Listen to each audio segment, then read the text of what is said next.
Bahwasanya dalam hadis ini, kita mulai dari hadis Wabisah bin Ma'bad, bahwasanya ceritanya Wabisah ini mendatangi Rasulullah Shallallahu Alaihi Wasallam dan kemudian bertanya, Wabisah ini bertanya, ataitu Rasulullah faqala jita tas'alu anil birri. Langsung ditanya sama Rasulullah, apakah engkau datang ke sini tuh mau nanya tentang apa definisi kebajikan? Maka berkata saya, betul ya Rasulullah, benar ya Rasulullah. Qala, maka kemudian Rasulullah bersabda, istafti qalbaka, mintalah fatwa ke dalam hatimu, mintalah nasihat, mintalah jawaban ke hatimu. Al-birru, yang dinamakan kebajikan itu adalah matma'annat ilaihin nafsu. Yang dinamakan kebaikan, kebenaran, ketepatan, perbuatan baik adalah apa-apa saja yang membikin matma'annat ilaihin nafsu, apa-apa yang bikin tenang jiwa, apa-apa yang membikin tenang jiwa kita, apa-apa yang menjadikan jiwa kita menjadi tenang. Watma'anna ilaihil qalbu, dan menjadi tenang juga hati kita. Jiwa kita tenang, hati kita tenang, itulah yang dinamakan kebajikan.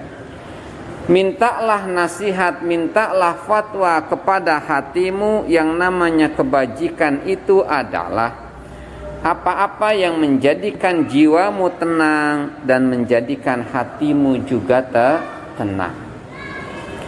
Sebaliknya, wal itsmu, dan dosa itu mahaka fin nafsi, yang membuat engkau itu menjadi gelisah, ragu, wataraddada fis sadri, dan membuat dadamu itu menjadi tidak tenang. Ya, wa in aftakan nas, wa in aftaka, dan jikalau memberikan nasihat kepadamu,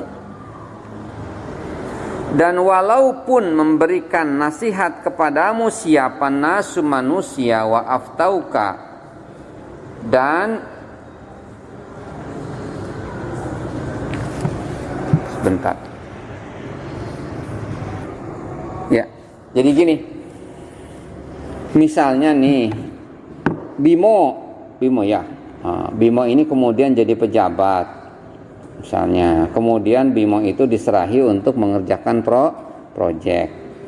Kemudian proyeknya itu bernilai misalkan 1 miliar. Kemudian Bimo itu begini, misalnya proyek itu dia dipegang oleh Bimo, ada yang melamar, tender 1, 2, 3, 4, 5. Yang paling bagus untuk diterima proposalnya untuk proyek, katakanlah bikin jalan tuh misalnya, sebetulnya yang paling baik, yang paling jujur, kerjaannya paling bagus itu katakanlah nomor 3 ya, daripada nomor 2, 1 atau 4 atau 5 ya. Ketika misalnya si Bimo ini dihasut atau diojok-ojok sama temannya, mau ya iya nomor 3 tuh paling bagus, tapi dia tuh nggak suka ngasih setoran loh sama kita, dia tuh nggak suka ngasih setoran loh sama kita nggak dapat apa-apa loh dari proyek ini, kita mengelai atau nggak dapat apa-apa gitu. Nah, sebetulnya Bimo tinggal bertanya pada hati, nanya pada hati, saya mau ngikut teman saya yang ngojok-ngojok saya yang merayu saya agar saya tidak memenangkan nomor 3, padahal nomor 3 ini yang layak menjadi pemenang karena dia yang paling berprestasi, karena dia kerjanya paling bagus. Gimana ya? Nah, itu ragu-ragu kan? Ada keraguan-raguan. Kalau kemantapannya ngambil nomor 3, tidak melanggar aturan, betul nanti proyeknya akan dilaksanakan dengan baik. Sementara yang lainnya bisa jadi dikorup, bisa jadi dikurangi, bisa jadi kerjaannya nggak bagus. Seperti itu. Ketika misalnya Bimo ragu-ragu, mana yang ngambil yang aja Pak ya? Nah, itulah yang dinamakan dosa. Perasaan ragu-ragu di dalam hati, mengganjal dalam hati dan ragu di dalam dada. Walaupun orang-orang tuh mungkin teman-teman udah mantep aja mau ambil nomor 4 tuh, storannya gede. Di hati tuh, ya Allah, kok aku jadi korupsi begini gitu. Berarti yang dilakukan Bimo ketika memilih nomor 4 daripada nomor 3 itu adalah dosa, perbuatan dosa. Gitu ya. Sering terjadi. Saya sendiri nih di kampus, saya pegang nih proposal dari sekitar 200 lebih dosen, tim. Mau saya milih ini tuh gimana ya? Ini tuh kira-kira diterima apa enggak?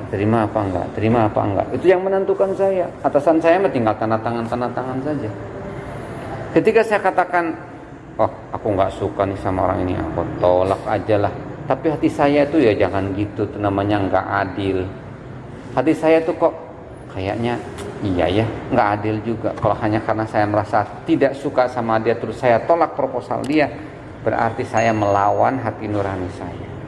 Pada hati nurani saya mengatakan proposalnya udah bagus, proposalnya sudah sesuai dengan aturan, sesuai dengan panduan. Itu akan sering terjadi ketika ada keraguan-raguan. Itulah dosa.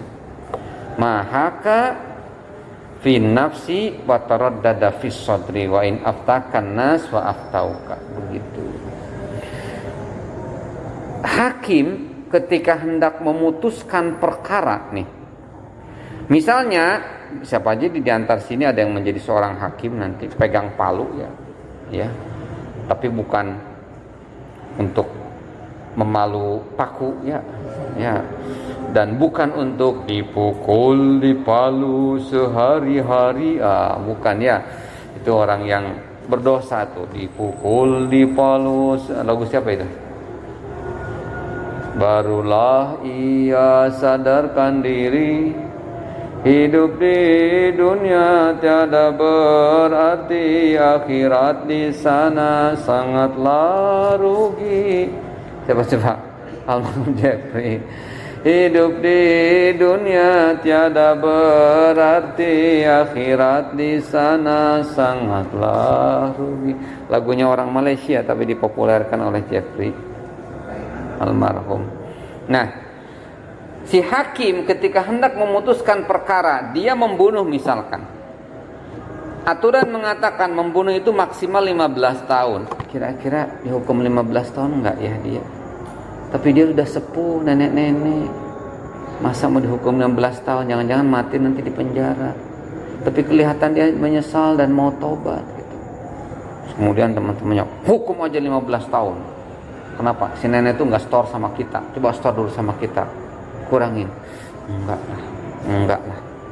Ya Allah, saya meminta petunjuk kepadamu, berapa layaknya si nenek itu dihukum.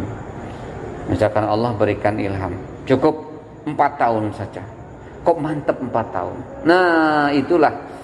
Nah ini kan, istafti qalbaka albirru matma'annat ilaihin nafsu. Mintalah nasihat kepada hatimu. Kebajikan itu adalah apa-apa yang menjadikan kamu merasa tenang, jiwamu tenang, hatimu tenang. Ya Allah, kayaknya cukup 4 tahun saja. Walaupun aturannya maksimal 15 tahun, tetapi dia pertama usianya sudah tua, yang kedua dia uzur dan dia menyesali perbuatannya. Bismillah, saya tetapkan 4 tahun. Hati mantap, itulah yang dinamakan kebajikan. Tetapi ketika Misalkan ini. Mau? Berapa? Tetap pokoknya dia layaknya 10 tahun. Ya iya 10 tahun, tapi cobalah pertimbangkan. Dengan pertimbangan apa? Nih. Apa itu? 1 juta, 5 juta. Nah, itu hatinya pasti udah berontak. Ya Allah. Nah, itulah yang akan menjadikan kita dosa. Jadi selalu kita bertanya kepada nurani kita. Selalu kita bertanya pada nurani kita. Dan ketika kita ragu, maka bisa jadi keraguan itu adalah sebuah dosa. Gitu. Ya. Sedikit ini tentang yang hadis yang ke-929. Ceritanya Mu'adz ini bertanya kepada Rasulullah, kabari saya tentang amal yang bisa masukkan saya ke dalam syurga, menjauhkan dari neraka.